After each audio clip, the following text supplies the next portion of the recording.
Veli Ngubane from the Avatar Agency, a very warm welcome. Harnessing the power of digital solutions. You say this, African problems are ripe for digital solutions. First of all, before we talk about the solutions, what sort of problems are we talking about?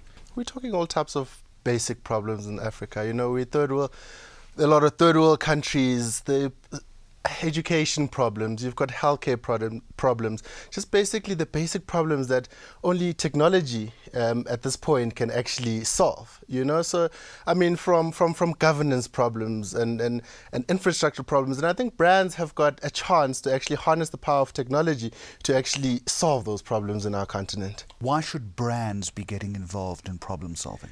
Because first of all, technology is really meant to solve problems. It's meant to make our lives easier. Now, brand association, if you can have a brand that helps you with something, you know, you have a greater love for that brand. If you give me an app that says I don't need to leave my home, I can do my banking as I sit at home, I've got a greater love. So I think when brands start getting into the problem-solving space, they start building brand love because they make everything convenient. And let me say to you that that is a very altruistic approach. Often brands pay lip service to the love that you talk about, but the reality is that they're still driven by profit.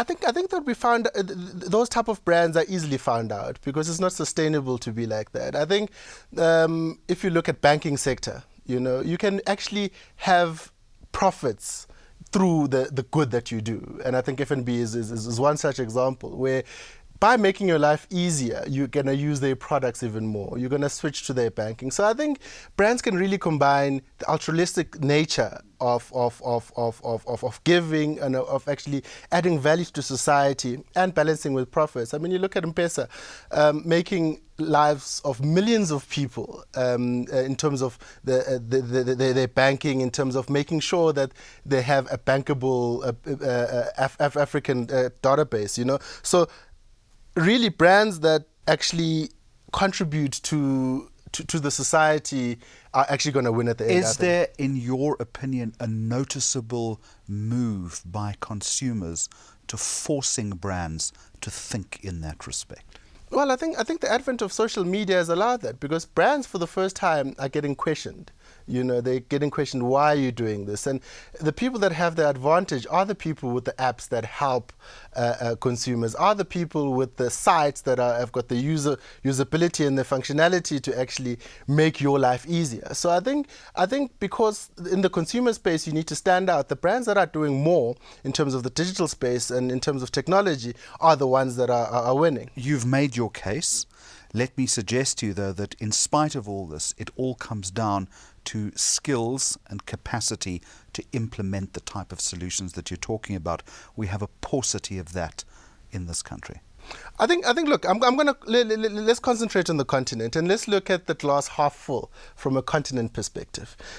We've got 50% of the continent that is 19 years or younger. So in the next few years, we're going to have the youngest nation, a technology-first market.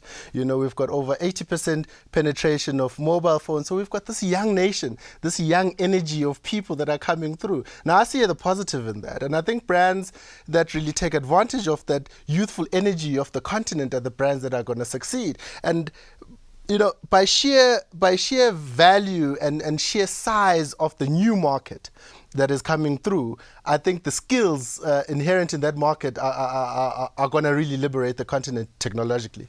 So what you're also saying is that while an enabling environment is important for this to happen, it's not necessary for government, whether it be in this country or any other country, to create that environment, because that kind of data infrastructure that you're talking about is self-developing anyway.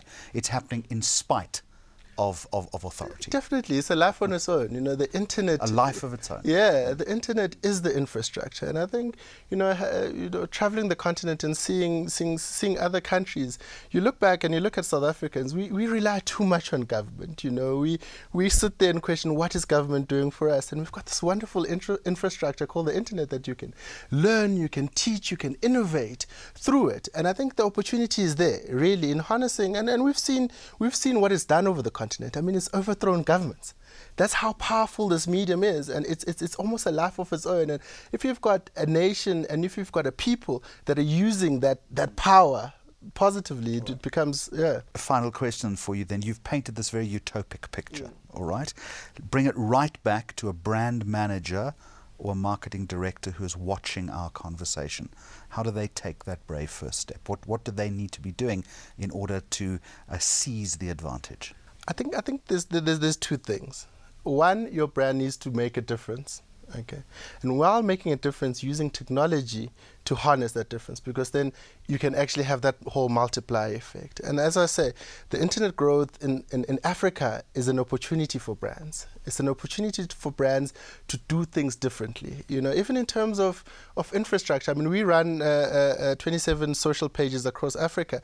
Even the way we deal with specific countries needs a greater innovations. You know, we've had a guy that wanted us, we ran a competition, and the guy wanted us to deliver his prize at the local petrol station.